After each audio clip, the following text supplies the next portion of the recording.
ਸਤਿ ਸ਼੍ਰੀ ਅਕਾਲ ਜੀ। ਤੁਸੀਂ ਦੇਖ ਰਹੇ ਹੋ ਜੀਤ ਵੈਬ ਟੀਵੀ। ਮੈਂ ਹਾਂ ਸੁਰਿੰਦਰਪਾਲ ਸਿੰਘ ਵਰਪਾਲ। ਜਦੋਂ ਗੱਲ ਸਿੱਖ ਇਤਿਹਾਸ ਦੀ ਕੀਤੀ ਜਾਂਦੀ ਹੈ ਤਾਂ ਸਿੱਖ ਇਤਿਹਾਸ ਕੁਰਬਾਨੀਆਂ ਦੇ ਨਾਲ ਭਰਿਆ ਹੋਇਆ ਹੈ। ਕੋਈ ਵੀ ਅਜਿਹਾ ਸਾਲ, ਕੋਈ ਵੀ ਅਜਿਹਾ ਦਿਨ ਖਾਲੀ ਨਹੀਂ ਜਾਂਦਾ ਜਿਸ ਦਿਨ ਕੋਈ ਸ਼ਹਾਦਤ ਨਾ ਹੋਈ ਹੋਵੇ। ਪਰ ਸਾਡੀ ਤਰਾਸਦੀ ਰਹੀ ਹੈ ਕਿ ਬਹੁਤ ਸਾਰੀਆਂ ਘਟਨਾਵਾਂ ਸਾਡੇ ਮਨਾਂ ਦੇ ਵਿੱਚੋਂ ਵਿਸਰ ਚੁੱਕੀਆਂ ਨੇ ਜਾਂ ਵਿਸਾਰ ਦਿੱਤੀਆਂ ਗਈਆਂ ਨੇ। ਪਰ ਸ਼੍ਰੋਮਣੀ ਕਮੇਟੀ ਦੇ ਇੱਕ ਸ਼ਲਾਘਾਯੋਗ ਕਦਮ ਜਿਹੜੇ ਨੇ ਬੀਤੇ ਦਿਨਾਂ ਤੋਂ ਚੁੱਕੇ ਜਾ ਰਹੇ ਨੇ ਤੇ ਉਹਨਾਂ ਦੇ ਵਿੱਚ ਅੱਜ ਇੱਕ ਅਜਿਹਾ ਮੌਕਾ ਸੀ ਜਿਸ ਤੋਂ ਸਿੱਖ ਕੌਮ ਅਣਜਾਣ ਸੀ। ਕਹਿਣ ਤੋਂ ਭਾਵ ਹੈ ਕਿ 1947 ਦੇ ਵਿੱਚ ਜਦੋਂ ਇੱਕ ਲਕੀਰ ਖਿੱਚੀ ਗਈ ਸੀ ਤਾਂ ਦੋ ਮੁਲਕ ਹੋਣ ਦੇ ਵਿੱਚ ਆਏ ਸਨ।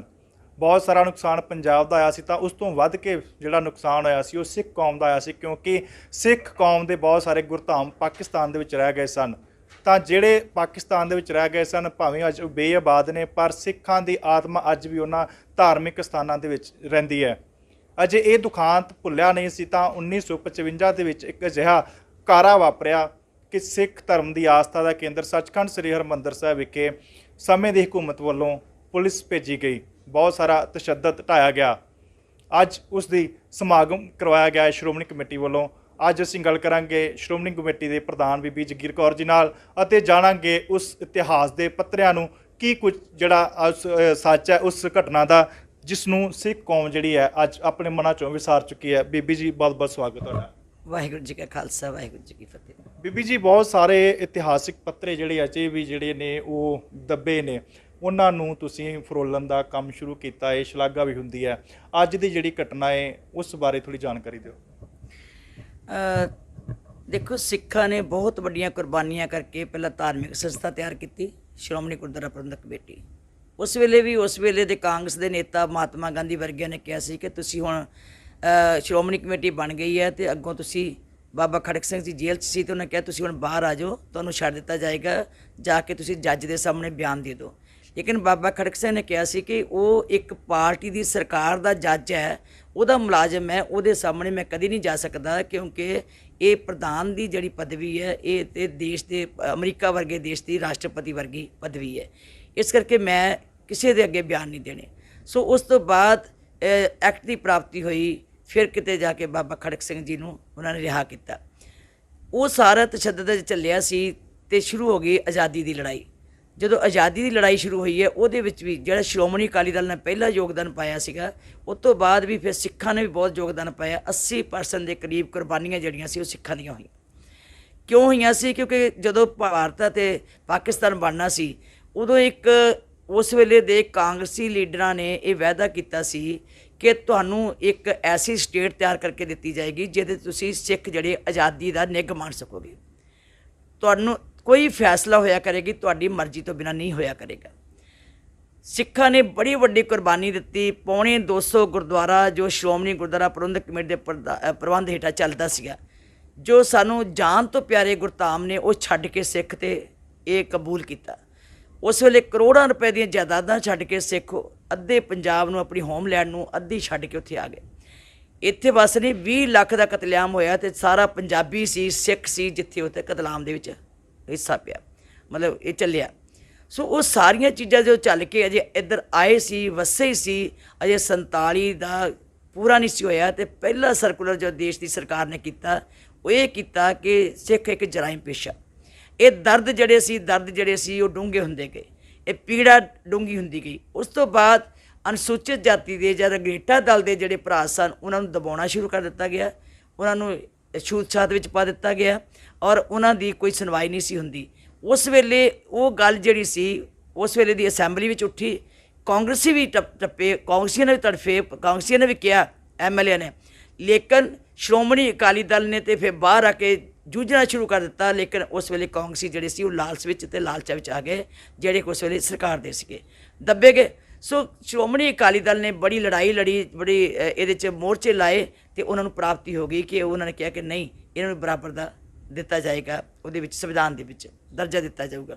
ਉਹ ਵੀ ਹੋ ਗਿਆ।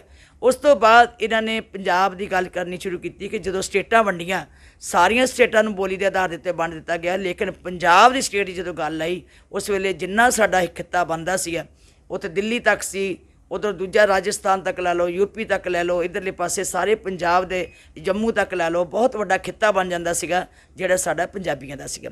ਲੇਕਿਨ ਇਹਨਾਂ ਨੇ ਪਾਰਸ਼ੈਲਿਟੀ ਕੀਤੀ, ਜਦੋਂ ਨਹੀਂ ਮੰਨੇ ਇਹਨਾਂ ਨੇ ਸਾਨੂੰ ਇਹ ਨਾਂ ਦੇਣਾ ਮਨਜ਼ੂਰ ਕਰ ਲਿਆ। ਅਖੀਰ ਪੰਜਾਬੀ ਸੂਬਾ ਜਿੰਦਾਬਾਦ ਦੇ ਨਾਅਰੇ ਸ਼ੁਰੂ ਹੋ ਗਏ। ਜਦੋਂ ਕੋਈ ਜਲੂਸ ਕੱਢਦੇ ਸੀ, ਨਗਰ ਕੀਰਤਨ ਜਿਹਨੂੰ ਅਸੀਂ ਅੱਜ ਕਹਿੰਦੇ ਹਾਂ, ਭਾਵੇਂ ਉਹ ਵਿਸਾਖੀ ਦਾ ਹੋਵੇ, ਭਾਵੇਂ ਗੁਰੂ ਗੋਬਿੰਦ ਸਿੰਘ ਦਾ ਹੋਵੇ, ਪਹਿਲਾਂ ਨਿਕਲਿਆ ਸੀਗਾ ਲੁਧਿਆਣੇ ਦੇ ਵਿੱਚ 31 ਦਸੰਬਰ 1954 ਨੂੰ। ਉਹਦੇ ਵਿੱਚ ਇਹਨਾਂ ਨੇ ਬਹੁਤ ਵੱਡੀ ਬੇਹਰਮਤੀ ਕੀਤੀ ਔਰ ਜਲੂਸ ਦੇ ਉੱਤੇ ਪੱਥਰ ਵੀ ਮਾਰੇ, ਵੱਟੇ ਵੀ। ਪਹਿਲੀ ਵਾਰੀ ਹੋਇਆ ਸੀਗਾ ਕਿ ਕੋਈ ਨਗਰ ਕੀਰਤਨ ਜਾਂ ਜਲੂਸ ਨਿਕਲਦਾ ਹੋਵੇ ਧਾਰਮਿਕ, ਉੱਤੇ ਪੱਥਰ ਚੱਲੇ ਹੋਣ। ਉਸ ਤੋਂ ਬਾਅਦ 14 ਅਪ੍ਰੈਲ ਨੂੰ 1955 ਨੂੰ ਇੱਥੋਂ ਕੱਢਣਾ ਸੀਗਾ ਵਿਸਾਖੀ ਵਾਲੇ ਦਿਨ, ਉੱਥੇ ਵੀ ਇਹਨਾਂ ਨੇ ਇਹੋ ਕੁਝ ਕੀਤਾ ਤੇ ਆਰੀਆ ਸਮਾਜੀਆਂ ਨੂੰ ਖੜੇ ਕਰ ਦਿੱਤੇ, ਪੱਥਰ ਮਾਰਨੇ ਸ਼ੁਰੂ ਕਰ ਦਿੱਤੇ। ਸੋ ਇਹ ਚੀਜ਼ਾਂ ਜਿਹੜੀਆਂ ਸੀ ਪੀੜਾ ਦੇ ਰਹੀਆਂ ਸੀ ਸਿੱਖਾਂ ਨੂੰ। ਉਸ ਤੋਂ ਬਾਅਦ ਪੰਜਾਬੀ ਸੂਬਾ ਜਿੰਦਾਬਾਦ ਦੇ ਨਾਅਰੇ ਲੱਗਣੇ ਸ਼ੁਰੂ ਹੋ ਗਏ। ਇਹਨਾਂ ਤਾਂ ਬੰਦ ਕਰਦੇ ਸੀਗੇ ਜਲੂਸਾਂ ਨੂੰ, ਉਹਦੇ ਵਿੱਚ ਸਿੱਖ ਜਿਹੜੇ ਸੀ ਨਾਅਰੇ ਲਾਉਂਦੇ ਸੀਗੇ। ਨਾਅਰੇ ਤੇ ਬੈਨ ਕਰ ਦਿੱਤਾ। ਜਦੋਂ ਬੈਨ ਕੀਤਾ ਇਹਨਾਂ ਨੇ ਕਿਹਾ ਵੀ ਹੁਣ ਮੋਰਚਾ ਲੱਗੇਗਾ, ਨਹੀਂ ਤਾਂ ਬੈਨ ਚੁੱਕੋ। ਮੋਰਚਾ ਲੱਗ ਗਿਆ, 64 ਦਿਨ ਚੱਲਿਆ ਉਹ ਮੋਰਚਾ। ਪਹਿਲਾਂ ਮੈਂਬਰ ਸਾਹਿਬਾਨ ਸ਼੍ਰੋਮਣੀ ਕਮੇਟੀ ਦੇ 132 ਮੈਂਬਰ ਸੀ ਉਸ ਵੇਲੇ, 112 ਮੈਂਬਰਾਂ ਨੇ ਅਗਵਾਈ ਕਰਕੇ ਜਥੇ ਲੈ ਕੇ ਗਏ। 4 ਦਾ ਪਹਿਲਾਂ ਜਥਾ ਜਾਂਦਾ ਸੀ, ਫਿਰ ਸਾਰੇ ਅਕਾਲੀ ਦਲ ਦੇ ਜਥੇਦਾਰ ਗਏ। ਸੋ ਸਾਰਿਆਂ ਨੇ, ਪ੍ਰਧਾਨ ਸਾਹਿਬ ਸਭ ਤੋਂ ਪਹਿਲਾਂ ਮਾਸਟਰ ਤਾਰਾ ਸਿੰਘ ਪ੍ਰਧਾਨ ਸੀ, ਉਹਨਾਂ ਨੇ ਜਥਾ ਲੈਂਦਾ। ਸੋ ਇਹ ਸਾਰੀਆਂ 12,000 ਦੇ ਕਰੀਬ ਉਸ ਵੇਲੇ ਅਰੈਸਟ ਹੋ ਗਏ। ਅਖੀਰ ਉੱਤੇ ਭੀਮ ਸੈਨ ਸੱਚਰ ਜਿਹੜਾ ਕਾਂਗਰਸ ਦਾ ਮੁੱਖ ਮੰਤਰੀ ਸੀਗਾ, ਨਹਿਰੂ ਉੱਥੇ ਪ੍ਰਧਾਨ ਮੰਤਰੀ ਸੀ, ਇਹ ਦੋਨੋਂ ਸਰਕਾਰਾਂ ਕਾਂਗਰਸ ਦੀਆਂ ਸੀ। ਇਹਨੇ ਇੱਕ ਜੁਮਾ ਲਿਆ ਕਿ ਮੈਂ 5 ਦਿਨ ਦਿਓ ਮੈਨੂੰ, ਮੈਂ 5 ਦਿਨ 'ਚ ਇਹਨਾਂ ਦਾ ਮੋਰਚਾ ਖਤਮ ਕਰ ਦੂੰਗਾ। 3 ਅਤੇ 4 ਦੀ ਰਾਤ ਨੂੰ ਇੱਥੇ ਸੰਗਤਾਂ ਬਹੁਤ ਜੁੜ ਚੁੱਕੀਆਂ ਸਨ, ਇਕੱਠੀਆਂ ਹੋਈਆਂ ਸਨ। ਇਹਨਾਂ ਨੇ 3 ਤੇ 4 ਦੀ ਰਾਤ ਨੂੰ ਹਮਲਾ ਬੋਲ ਦਿੱਤਾ, ਪੂਰੀ ਪੁਲਿਸ ਫੋਰਸ ਲੈ ਕੇ। ਤੇ ਇਤਿਹਾਸ ਤੇ ਵੀ ਕਹਿੰਦਾ ਕਿ ਬਾਹਰ ਫੌਜਾਂ ਵੀ ਆ ਗਈਆਂ ਸਨ, ਲੇਕਿਨ ਜਦੋਂ ਲੋਕਾਂ ਦੇ ਰੋਹ ਅੱਗੇ ਉਹਨਾਂ ਦੇਖਿਆ ਤੇ ਫੌਜ ਨੂੰ ਵਾਪਸ ਜਾਣਾ ਪਿਆ ਤੇ ਇਹ ਪੁਲਿਸ ਨੇ ਹੀ ਇਹਦਾ ਸਾਰਾ ਮੁਕਾਬਲਾ ਕੀਤਾ। ਪਹਿਲਾਂ ਗੁਰੂ ਰਾਮਦਾਸ ਲੰਗਰ ਦੇ ਵਿੱਚ ਕਬਜ਼ਾ ਕੀਤਾ, ਫਿਰ ਲੰਗਰ ਬੰਦ ਕਰ ਦਿੱਤੇ ਵੀ ਤਾਂ ਜੋ ਲੋਕਾਂ ਨੂੰ ਲੰਗਰ ਨਾ ਜਾ ਸਕੇ, ਜਿਸ ਤਰ੍ਹਾਂ 84 ਦੇ ਵਿੱਚ ਹੋਇਆ, ਬੜਾ ਕੁਝ ਹੋਇਆ ਸੀ। ਇਸੇ ਤਰ੍ਹਾਂ ਫਿਰ ਇਹਨਾਂ ਨੇ ਜਿਹੜੇ ਟੀਅਰ ਗੈਸ ਦੇ ਬੰਬ ਸਨ, ਹੁਣੇ ਤੁਹਾਨੂੰ ਦਿਖਾਏ ਗਏ ਹੈ, ਜੋ ਸਾਡੇ ਕੋਲ ਨਿਸ਼ਾਨੀ ਸ਼੍ਰੋਮਣੀ ਕਮੇਟੀ ਸਾਂਭ ਕੇ ਰੱਖੀ ਹੈ, ਉਹ ਚਲਾਏ ਮੰਜੀ ਸਾਹਿਬ ਦੇ ਵਿੱਚ। ਸੰਗਤਾਂ 'ਚ ਭਾਜਣਾ ਪੈ ਗਈਆਂ। ਸੰਗਤਾਂ ਨੇ ਸੋਚਿਆ ਕਿ ਹੁਣ ਪੁਲਿਸ ਜਿਹੜੀ ਹੈ ਦਰਬਾਰ ਸਾਹਿਬ 'ਚ ਵੜ ਜਾਏਗੀ। ਫਿਰ ਇਹਨਾਂ ਨੇ ਅੱਗੇ ਹੋਣਾ ਸ਼ੁਰੂ ਕਰ ਦਿੱਤਾ, ਲੇਕਿਨ ਲਾਠੀਆਂ ਚੱਲੀਆਂ, ਡਾਂਗਾਂ ਚੱਲੀਆਂ ਤੇ ਪੁਲਿਸ ਜਿਹੜੀ ਸੀ ਦਰਬਾਰ ਸਾਹਿਬ ਦੀ ਪਰਿਕਰਮਾ ਵਿੱਚ ਚਲੀ ਗਈ। ਸਣੇ ਬੂਟਾ ਇੰਨੀ ਬੇਹਰਮਤੀ ਕੀਤੀ, ਇੰਨੀ ਬੇਅਦਬੀ ਕੀਤੀ ਵੀ ਅੰਦਰ ਜਾ ਕੇ ਵੀ ਲਾਠੀਆਂ ਚਲਾਈਆਂ, ਫੱਟੜ ਹੋ ਗਏ, ਸ਼ਹੀਦ ਹੋ ਗਏ ਤੇ ਬਹੁਤ ਸਾਰੇ ਅਰੈਸਟ ਕਰ ਲਏ ਗਏ। 500-700 ਦੇ ਕਰੀਬ ਉਦੋਂ ਅਰੈਸਟ ਹੋਏ। ਸੋ ਅਸ਼ਵਨੀ ਕੁਮਾਰ ਵਰਗਿਆਂ ਨੇ ਵੀ ਗੋਲੀ ਚਲਾਈ, ਜਿਹੜੀ ਕਿ ਅਕਾਲ ਤਖਤ ਤੇ ਜਾ ਕੇ ਲੱਗੀ। ਉਹ ਗੋਲੀਆਂ ਜੋ ਚੱਲੀਆਂ, ਅਕਾਲ ਤਖਤ ਤੋਂ ਧੂੰਆਂ ਨਿਕਲਿਆ, ਉਹ ਸਾਰਾ ਦਰਬਾਰ ਸਾਹਿਬ 'ਚ ਆਇਆ। ਸੋ ਇੰਨਾ ਵੱਡਾ ਜ਼ੁਲਮ ਉਸ ਵੇਲੇ ਕੀਤਾ। ਇਹਨਾਂ ਨੇ ਕਿਹਾ ਵੀ ਲੰਗਰ ਵੀ ਨਹੀਂ ਜਾਣ ਦੇਣਾ, ਪਰ ਗੁਰੂ ਸਾਹਿਬ ਨੇ ਐਸੀ ਕਰਾਮਾਤ ਕੀਤੀ ਕਿ ਲੰਗਰਾਂ ਦੇ ਪਤਾ ਨਹੀਂ ਕਿੱਥੋਂ ਢੇਰਾਂ ਦੇ ਢੇਰ ਲਿਆ ਕੇ ਬੀਬੀਆਂ ਅੰਮ੍ਰਿਤਸਰ ਦੀਆਂ ਸਾਰੀਆਂ ਨੇ ਪਕਾ ਕੇ, ਉੱਪਰੋਂ ਦੀ ਹੋ ਕੇ, ਸਾਰੇ ਮੁਲਾਜ਼ਮਾਂ ਦੇ ਕੁਆਟਰਾਂ ਦੀ ਹੋ ਕੇ, ਲੋਕਾਂ ਦੇ ਘਰਾਂ ਤੋਂ ਨਿਕਲ ਕੇ ਇੱਥੇ ਲਿਆ ਕੇ ਸ਼੍ਰੀ ਅਕਾਲ ਤਖਤ ਸਾਹਿਬ ਦੇ ਸਾਹਮਣੇ ਆ ਕੇ ਲੰਗਰ ਲਾ ਦਿੱਤਾ। ਇੰਨਾ ਲੰਗਰ ਜਮ੍ਹਾਂ ਹੋ ਗਿਆ ਕਿ ਸਾਰਿਆਂ ਨੇ ਲੰਗਰ ਛਕਿਆ। ਸੋ ਮੇਰਾ ਕਹਿਣ ਤੋਂ ਭਾਵ ਹੈ ਕਿ ਇਸ ਦਿਹਾੜੇ ਨੂੰ ਇੱਕ ਇਤਿਹਾਸਕ ਮਹੱਤਤਾ ਦੇਖਦੇ ਹੋਏ ਕਿ ਅਸੀਂ ਸਿੱਖਾਂ ਨੇ ਕਿੰਨੀਆਂ ਕੁਰਬਾਨੀਆਂ ਕੀਤੀਆਂ, ਕਾਹਦੇ ਵਾਸਤੇ, ਇਸ ਆਜ਼ਾਦੀ ਲਈ ਕੀਤੀਆਂ ਸੀ, ਉਹ ਵੀ ਸੁਣਵਾਈ ਨਾ ਹੋਈ। ਫਿਰ ਪੰਜਾਬੀ ਸਾਡੀ ਜ਼ਬਾਨ ਬੰਦ ਕਰ ਦਿੱਤੀ ਕਿ ਨਾਅਰਾ ਵੀ ਨਹੀਂ ਲਾ ਸਕਦੇ। ਨਾਅਰੇ ਦੀ ਪਿੱਛੋਂ ਕਾਮਯਾਬੀ ਕੀ ਹੈ ਉਹ ਵੱਖਰੀ ਗੱਲ ਹੈ, ਲੇਕਿਨ ਨਾਅਰਾ ਲਾਉਣਾ, ਕਿਸੇ ਦੀ ਜ਼ਬਾਨ ਬੰਦ ਕਰ ਦੇਣੀ, ਪ੍ਰੈਸ ਦੀ ਆਜ਼ਾਦੀ ਖਤਮ ਕਰ ਦੇਣੀ, ਇਹ ਸਾਡੇ ਦੇਸ਼ ਦੀ ਆਜ਼ਾਦੀ ਨਹੀਂ ਕਹਿੰਦੀ। ਸੋ ਇਸ ਕਰਕੇ ਇਹ ਸਾਰਾ ਮੋਰਚਾ ਲੱਗਾ ਸੀਗਾ ਉਸ ਨੂੰ ਦੁਹਰਾਉਣ ਵਾਸਤੇ ਕਿ ਕਿਹਨਾਂ ਨੂੰ ਅਰੈਸਟ ਕੀਤਾ ਗਿਆ। ਹੈੱਡ ਗ੍ਰੰਥੀ ਗਿਆਨੀ ਭੁਪਿੰਦਰ ਸਿੰਘ ਜੀ ਨੂੰ ਅਰੈਸਟ ਕਰ ਲਿਆ ਗਿਆ। ਸਾਡਾ ਜਿਹੜਾ ਮੈਨੇਜਰ ਸੀ ਉਸ ਵੇਲੇ ਉਹਨੂੰ ਅਰੈਸਟ ਕਰ ਲਿਆ ਗਿਆ। ਸਾਡੇ ਜਿਹੜੇ ਅਕਾਲ ਤਖਤ ਸਾਹਿਬ ਦਾ ਗ੍ਰੰਥੀ ਸੀ ਉਹ ਕਰ ਲਿਆ ਗਿਆ। ਹੈੱਡ ਗ੍ਰੰਥੀ ਦਰਬਾਰ ਸਾਹਿਬ ਕਰ ਲਿਆ ਗਿਆ। ਪ੍ਰਧਾਨ ਸਾਹਿਬ ਨੂੰ ਕਰ ਲਿਆ ਗਿਆ। ਸੋ ਸਾਰੀਆਂ ਇੱਥੇ ਗ੍ਰਿਫਤਾਰੀਆਂ ਵੀ ਹੋਈਆਂ। 24 ਸਾਡੇ ਕੋਲ ਉਸ ਵੇਲੇ ਲਾਇਸੈਂਸੀ ਬੰਦੂਕਾਂ ਸਨ ਜਾਂ ਸ਼ਸਤਰ ਸਨ, ਜੋ ਕਿਰਪਾਨਾਂ ਤੱਕ ਸਾਰਾ ਕੁਝ ਜ਼ਬਤ ਕਰ ਲਿਆ ਗਿਆ। ਸੋ ਇਹ ਸਾਰੀਆਂ ਸਾਡੇ ਲੀਡਰਾਂ ਦੇ ਘਰਾਂ 'ਚੋਂ ਚੱਕ ਲਿਆ ਗਈਆਂ ਬੰਦੂਕਾਂ, ਲਾਇਸੈਂਸੀ ਜੋ ਵੀ ਸੀਗਾ। ਇਹ ਸਾਰਾ ਬੜਾ ਵੱਡਾ ਉਸ ਵੇਲੇ ਘਾਣ ਹੋਇਆ ਸੀ, ਬੜਾ ਜ਼ੁਲਮ ਹੋਇਆ ਸੀ। ਇਹ ਆਜ਼ਾਦੀ ਤੋਂ 8 ਸਾਲ ਬਾਅਦ ਪਹਿਲਾ ਹਮਲਾ ਸੀ। 84 ਛੋਟੇ ਛੋਟੇ ਬੱਚੇ ਨੂੰ ਯਾਦ ਹੈ, ਉਸ ਬਾਰੇ ਜਾਣਕਾਰੀ ਰੱਖਦਾ ਹੈ, ਪਰ ਜਿਹੜਾ 55 ਦਾ ਹੋਇਆ ਸੀ ਉਹ ਵੀ ਇੱਕ ਹਮਲਾ ਸੀ ਹਰਿਮੰਦਰ ਸਾਹਿਬ ਦੇ ਉੱਪਰ। ਤਕਰੀਬਨ 90% ਤੋਂ ਜ਼ਿਆਦਾ ਲੋਕਾਂ ਨੂੰ ਇਸ ਬਾਰੇ ਜਾਣਕਾਰੀ ਨਹੀਂ ਆ। ਕਿਸ ਨੂੰ ਜ਼ਿੰਮੇਵਾਰ ਮੰਨਦੇ ਹੋ ਤੁਸੀਂ? ਦੇਖੋ, ਜ਼ਿੰਮੇਵਾਰ ਇਸ ਤਰ੍ਹਾਂ ਹੁੰਦੀ ਹੈ ਕਿ ਅਸੀਂ ਕਈ ਵਾਰੀ ਇਤਿਹਾਸ ਨੂੰ ਅਣਗੌਲਿਆਂ ਕਰ ਦਈਦਾ, ਉਹਦੀ ਇੰਪੋਰਟੈਂਸ ਨੂੰ ਨਹੀਂ ਸਮਝਦਾ। ਅਤੇ ਮੈਂ ਸਮਝਦੀ ਹਾਂ ਕਿ ਜਿਹੜੀ ਸਿੱਖ ਕੌਮ ਹੈ ਇਹਦਾ ਇਤਿਹਾਸ ਤੇ ਇੰਨਾ ਸ਼ਕਤੀ ਦਿੰਦਾ, ਇੰਨਾ ਸਾਨੂੰ ਜਾਗਰੂਕ ਕਰਦਾ ਕਿ ਅਸੀਂ ਇਹਦੇ ਕੋਲੋਂ ਬਹੁਤ ਵੱਡੀ ਸੇਧ ਲੈਂਦੇ ਹਾਂ। ਸਾਡੀਆਂ ਸੰਸਥਾਵਾਂ ਦਾ ਫਰਜ਼ ਤਾਂ ਇਹੀ ਬਣਦਾ ਹੁੰਦਾ ਕਿ ਅਸੀਂ ਪਹਿਲਾਂ ਇਹਨੂੰ ਸੰਭਾਲ ਕੇ ਰੱਖੀਏ ਅਤੇ ਪਹਿਲਾਂ ਇਹਨਾਂ ਨੂੰ ਲੋਕਾਂ ਵਿੱਚ ਪ੍ਰਚਾਰੀਏ। ਲੇਕਿਨ ਪੱਤਰੇ ਜਦੋਂ ਦੱਬੇ ਜਾਂਦੇ ਆ, ਫਿਰ ਉਹਨੂੰ ਤੋੜਨ ਵਾਸਤੇ ਵੀ ਥੋੜ੍ਹਾ ਖੋਜ ਕਰਕੇ ਜਾਂ ਕੋਕ ਕੇ ਕਰਨਾ ਪੈਂਦਾ। ਮੈਂ ਸਮਝਦੀ ਹਾਂ ਕਿ ਸਾਡੀਆਂ ਅਣਗਹਿਲੀਆਂ ਵੀ ਰਹੀਆਂ, ਸਾਨੂੰ ਪਹਿਲਾਂ ਸਾਰਾ ਇਤਿਹਾਸ ਨਾਲ ਹੀ ਲੈ ਕੇ ਚੱਲਣਾ ਚਾਹੀਦਾ। ਪਰ ਸਾਡੇ ਕੋਲ ਇਤਿਹਾਸਕ ਹੀ ਇੰਨੇ ਦਿਹਾੜੇ ਹੈ, ਇੰਨਾ ਸਾਡੇ ਕੋਲ ਬਹੁਤ ਅਮੀਰ ਇਤਿਹਾਸ ਹੈ ਕਿ ਗੁਰਧਾਮਾਂ ਦੇ ਦਿਹਾੜੇ, ਗੁਰੂ ਸਾਹਿਬਾਨਾਂ ਦੇ ਦਿਹਾੜੇ, ਉਹਨਾਂ ਦੀਆਂ ਕੁਰਬਾਨੀਆਂ। ਜੇ ਗੁਰੂ ਅਰਜਨ ਦੇਵ ਜੀ ਦੀ ਸ਼ਹਾਦਤ ਹੋਈ, ਉਸ ਤੋਂ ਬਾਅਦ ਗੁਰੂ ਹਰਗੋਬਿੰਦ ਸਾਹਿਬ ਨੇ ਮੀਰੀ ਪੀਰ ਦਾ ਸਦਾਨ ਦਿੱਤਾ, ਉਹ ਇਸੇ ਲਈ ਦਿੱਤਾ ਸੀ ਕਿ ਅਸੀਂ ਜੁਰਮ ਦਾ ਨਾਸ਼ ਕਰ ਸਕੀਏ। ਸੋ ਇਸ ਕਰਕੇ ਚਲੋ ਖੈਰ ਜੇ ਕੋਈ ਲੇਟ ਵੀ ਹੋ ਗਏ ਆ, ਦੇਰ ਆਏ ਦੁਰਸਤ ਆਏ। ਹੁਣ ਸ਼੍ਰੋਮਣੀ ਕਮੇਟੀ ਦੀ ਸਾਰੀ ਐਗਜ਼ੈਕਟਿਵ ਨੇ, ਸਾਰੇ ਉਹਦੇ ਅਧਿਕਾਰੀਆਂ ਨੇ, ਸਿੰਘ ਸਾਹਿਬਾਨਾਂ ਨੇ, ਅਸੀਂ ਬੈਠ ਕੇ ਜੋ ਮਸ਼ਵਰਾ ਕੀਤਾ, ਅਸੀਂ ਇਹ ਸੋਚਿਆ ਕਿ ਇਹਨੂੰ ਜ਼ਰੂਰ ਦੁਹਰਾਉਣਾ ਚਾਹੀਦਾ, ਕਿਉਂਕਿ ਕੌਮ ਜਿਹੜੀ ਹੈ ਅੱਜ, ਜੇ ਅਸੀਂ ਆਪਣੇ ਝੱਲੇ ਹੋਏ ਜ਼ਖਮਾਂ ਨੂੰ ਨਹੀਂ ਦੱਸਾਂਗੇ, ਜੇ ਅਸੀਂ ਆਪਣੀਆਂ ਕੁਰਬਾਨੀਆਂ ਨੂੰ ਨਹੀਂ ਦੁਹਰਾਵਾਂਗੇ, ਤੇ ਕੌਮ ਜਿਹੜੀ ਹੈ ਉਹ ਫਿਰ ਇਸੇ ਤਰ੍ਹਾਂ ਪਛੜ ਜਾਏਗੀ। ਅੱਜ ਜਿਹੜੀ ਸਾਡੀ ਦੁਬਿਧਾ ਹੈ, ਇੱਕ ਦੂਜੇ ਦੇ ਉੱਤੇ ਅਸੀਂ ਵਾਰ ਕਰਦੇ ਹਾਂ, ਇੱਕ ਦੂਜੇ ਨੂੰ ਅਸੀਂ ਗਾਲਾਂ ਕੱਢਦੇ ਹਾਂ, ਇੱਕ ਦੂਜੇ ਨੂੰ ਮੁਰਦਾਬਾਦ ਕਰਦੇ ਹਾਂ, ਲੇਕਿਨ ਜੋ ਅਸੀਂ ਕੀਤਾ ਉਹ ਲੋਕਾਂ ਤੱਕ ਨਹੀਂ ਪਹੁੰਚਾਉਂਦੇ। ਮੇਰਾ ਖਿਆਲ ਤਾਂ ਹੀ ਸ਼ਾਇਦ ਸਾਡੀ ਸ਼ਕਤੀ ਜਿਹੜੀ ਹੈ ਕਮਜ਼ੋਰ ਪੈਂਦੀ ਜਾ ਰਹੀ ਹੈ। ਜਿਹੜੇ ਰੋਸ਼ਨ ਦਿਮਾਗ ਕੌਮਾਂ ਹੁੰਦੀਆਂ ਨੇ, ਉਹਨਾਂ ਨੇ ਆਪਣੇ ਸਰਮਾਇਆ ਸਾਂਭਿਆ ਹੋਇਆ ਹੈ। ਬਹੁਤ ਸਾਰੇ ਅਜਾਇਬ ਘਰ ਨੇ, ਕੁਛ ਇਸ ਤਰੀਕੇ ਨਾਲ ਨੁਮਾਇਸ਼ ਹੈ ਕਿ ਉਹਨਾਂ ਦੇ ਬੱਚੇ ਉੱਥੇ ਜਾ ਕੇ ਉਸ ਇਤਿਹਾਸ ਨੂੰ ਦੇਖਦੇ ਨੇ, ਪੜ੍ਹਦੇ ਨੇ। ਕਮੇਟੀ ਵੱਲੋਂ ਜਿਹੜੇ ਹੁਣ ਬਹੁਤ ਸਾਰੇ ਇਤਿਹਾਸਿਕ ਦਿਹਾੜੇ ਜਿਹੜੇ ਭੁੱਲੇ ਗਏ ਨੇ, ਉਹਨਾਂ ਨੂੰ ਯਾਦ ਕਰਨ ਵਾਸਤੇ ਕੁਛ ਅਜਾਇਬ ਘਰ ਜਾਂ ਕੁਛ ਇਸ ਤਰੀਕੇ ਦਾ ਉਪਰਾਲਾ ਕੀਤਾ ਜਾਵੇਗਾ। ਅਜਾਇਬ ਘਰ ਸਾਡਾ ਬਣ ਰਿਹਾ ਜੀ, ਬੜਾ ਮਾਡਰਨ ਢੰਗ ਨਾਲ ਅਸੀਂ ਬਣਾਵਾਂਗੇ। ਉਹਦੇ ਵਿੱਚ ਆਡੀਓ ਵੀਡੀਓ ਸਾਰਾ ਕੁਝ ਚਲਾਵਾਂਗੇ ਵੀ, ਸਾਰੀਆਂ ਅਸੀਂ ਜਿਹੜੀਆਂ ਇਹ ਬੜੀਆਂ ਅਨਮੋਲ ਚੀਜ਼ਾਂ ਨੇ ਇਹ ਵੀ ਰੱਖਾਂਗੇ। ਔਰ ਬਹੁਤ ਸਾਰਾ ਸਾਡੇ ਕੋਲੋਂ ਸਰਮਾਇਆ ਗੁਆਚ ਵੀ ਗਿਆ, ਕੁਝ 84 ਦੇ ਵਿੱਚ ਚੁੱਕ ਕੇ ਵੀ ਲੈ ਗਏ, ਉਹਨੂੰ ਤਬਾਹ ਵੀ ਕਰ ਦਿੱਤਾ। ਇੱਥੇ ਸਿੱਖ ਰੈਫਰੈਂਸ ਲਾਇਬ੍ਰੇਰੀ ਦੇ ਵਿੱਚ ਬਹੁਤ ਸਾਰੀਆਂ ਕਿਤਾਬਾਂ, ਸਾਡੀਆਂ ਮਾਨ ਗ੍ਰੰਥ ਜਿਹੜੇ ਸਨ, ਸਾਡੇ ਗੁਰੂ ਸਾਹਿਬ ਦੇ ਹੱਥ ਲਿਖਤਾਂ ਸਨ, ਉਹ ਸਾਡਾ ਬਹੁਤ ਕੁਝ ਸਰਮਾਇਆ ਜਿਹੜਾ ਸੀ ਉਹ ਖਤਮ ਹੋ ਗਿਆ। ਫਿਰ ਵੀ ਜਿਹੜਾ ਬਚਿਆ ਸਰਮਾਇਆ ਉਹ ਅਸੀਂ ਸੰਗਤ ਦੇ ਸਾਹਮਣੇ ਇਸੇ ਤਰ੍ਹਾਂ ਰੱਖਦੇ ਹਾਂ, ਰੱਖਾਂਗੇ ਵੀ। ਔਰ ਜਿਹੜੀਆਂ ਚੀਜ਼ਾਂ ਸਾਨੂੰ ਵਸਤਾਂ ਪ੍ਰਾਪਤ ਕਰਨਗੀਆਂ, ਅਸੀਂ ਕੋਸ਼ਿਸ਼ ਕਰਾਂਗੇ ਕਿ ਉਹਨਾਂ ਨੂੰ ਲੱਭਣ ਦੀ ਕੋਸ਼ਿਸ਼ ਕਰੀਏ। ਔਰ ਮੈਂ ਅਪੀਲ ਕਰਦੀ ਹਾਂ ਕਿ ਕੁਝ ਸਿੱਖ ਵਿਦਵਾਨ ਸਾਡੇ ਕਈ ਇੱਥੋਂ ਕਿਤਾਬਾਂ ਵੀ ਲੈ ਕੇ ਗਏ ਹੈ ਲਾਇਬ੍ਰੇਰੀ ਦੇ ਵਿੱਚੋਂ, ਕਈ ਵਾਰੀ ਘਰਾਂ 'ਚ ਲੈ ਜਾਂਦੇ ਆ, ਕੋਈ ਖੋਜ ਕਰਨੀ ਹੁੰਦੀ ਹੈ, ਕੋਈ ਇਤਿਹਾਸ ਵੇਖਣਾ ਹੁੰਦਾ ਹੈ, ਕਈ ਵਾਰੀ ਉਹ ਕਿਤਾਬਾਂ ਉਹਨਾਂ ਦੇ ਘਰਾਂ ਵਿੱਚ ਹੀ ਰਹਿ ਜਾਂਦੀਆਂ। ਮੈਂ ਹੱਥ ਜੋੜ ਕੇ ਬੇਨਤੀ ਕਰਦੀ ਹਾਂ ਕਿ ਕਈ ਇਸ ਤਰ੍ਹਾਂ ਦੀਆਂ ਇਤਿਹਾਸਕ ਸਾਡੇ ਕੋਲ ਲਿਖਤਾਂ ਗੁਰੂ ਸਾਹਿਬ ਜੀ ਦੀਆਂ ਜਾਂ ਸਰਮਾਇਆ ਜੇ ਕਿਸੇ ਦੇ ਘਰ ਵਿੱਚ ਵੀ ਹੋਵੇ, ਹੱਥ ਜੋੜ ਕੇ ਮੇਰੀ ਬੇਨਤੀ ਹੈ ਉਹ ਜ਼ਰੂਰ ਸ਼੍ਰੋਮਣੀ ਗੁਰਦੁਆਰਾ ਪ੍ਰਬੰਧਕ ਕਮੇਟੀ ਦੀ ਇਸ ਮਹਾਨ ਸੰਸਥਾ ਦੇ ਨੂੰ ਸੌਂਪਿਆ ਜਾਵੇ, ਤਾਂ ਜੋ ਅਸੀਂ ਸੰਗਤ ਦੀ ਸੇਵਾ ਵਿੱਚ ਉਪਲਬਧ ਕਰਾ ਸਕੀਏ। ਬੀਬੀ, ਜਦੋਂ ਅਸੀਂ ਇਤਿਹਾਸ ਨੂੰ ਦੇਖਦੇ ਹਾਂ ਤਾਂ ਬਹੁਤ ਸਾਰੀਆਂ ਘੱਟ ਸਮੇਂ ਦੇ ਵਿੱਚ ਕੁਰਬਾਨੀਆਂ ਬਹੁਤ ਜ਼ਿਆਦਾ ਨੇ। ਅੱਜ ਤੁਸੀਂ ਸਿੱਖ ਕੌਮ ਨੂੰ ਕਿੱਥੇ ਖੜਿਆ ਦੇਖਦੇ ਹੋ, ਕਿਉਂਕਿ ਸਮੇਂ ਦੀਆਂ ਹਕੂਮਤਾਂ ਵੱਲੋਂ ਲਗਾਤਾਰ ਪ੍ਰਹਾਰ ਕੀਤੇ ਜਾਂਦੇ ਨੇ, ਲਗਾਤਾਰ ਨੁਕਸਾਨ ਪਹੁੰਚਾਇਆ ਜਾਂਦਾ ਹੈ। ਅੱਜ ਕਿੱਥੇ ਕੁ ਦੇਖਦੇ ਹੋ ਤੇ ਕਿੰਨਾ ਕੁ ਕੌਮ ਨੂੰ ਉੱਠਣ ਦੀ ਲੋੜ ਹੈ, ਕਿਸ ਤਰੀਕੇ ਦੀ ਲੀਡਰਸ਼ਿਪ ਦੀ ਲੋੜ ਹੈ? ਦੇਖੋ, ਪਹਿਲਾਂ ਤਾਂ ਸਿੱਖ ਕੌਮ ਨੂੰ ਇਸ ਗੱਲ ਨੂੰ ਸਮਝਣ ਦੀ ਲੋੜ ਹੈ ਕਿ ਉਸ ਵੇਲੇ ਸਿੱਖਾਂ ਨੇ ਕੁਰਬਾਨੀਆਂ ਇਸ ਲਈ ਦਿੱਤੀਆਂ ਸੀ ਕਿ ਸਾਡੇ ਕੋਲ ਇੱਕ ਸਿੱਖ ਸ਼ਕਤੀ ਹੋਵੇ, ਰਾਜਸੀ ਸ਼ਕਤੀ ਹੋਵੇ। ਦੋ ਉਸ ਵੇਲੇ ਜਥੇਬੰਦੀਆਂ ਸਮਝੀਆਂ ਗਈਆਂ, ਇੱਕ ਧਾਰਮਿਕ ਜਥੇਬੰਦੀ ਬਣਾਈ ਸੀ ਕਿ ਸਾਡੇ ਗੁਰਧਾਮਾਂ ਦੀ ਸੇਵਾ ਸੰਭਾਲ, ਤੇ ਇੱਥੋਂ ਹੀ ਸਾਡੀ ਜਾਗਰਤੀ ਆਵੇ ਕਿ ਅਸੀਂ ਸਿੱਖ ਨੀਤੀ ਕਿੱਦਾਂ ਕਰਨੀ ਹੈ, ਅਸੀਂ ਰਾਜਨੀਤੀ ਕਿੱਦਾਂ ਕਰਨੀ ਹੈ। ਤੇ ਸ਼੍ਰੋਮਣੀ ਅਕਾਲੀ ਦਲ ਇਸੇ ਕਰਕੇ ਹੋਂਦ ਵਿੱਚ ਆਂਦਾ ਸੀ ਸਿੱਖਾਂ ਨੇ ਕਿ ਸਾਡੀ ਰਾਜਸੀ ਸ਼ਕਤੀ ਹੋਵੇ, ਉਹ ਵਾਰ ਦੇ ਕੇ ਰੱਖੇ, ਔਰ ਉਹ ਸਾਨੂੰ ਕਿਤੇ ਵੀ ਕੋਈ ਜੋਖਮ ਆਵੇ, ਕਿਤੇ ਕੋਈ ਭੀੜ ਬਣੇ ਤਾਂ ਉਹ ਸਾਡੀ ਤਾਕਤ ਬਣ ਕੇ, ਢਾਲ ਬਣ ਕੇ ਚੱਲੇ।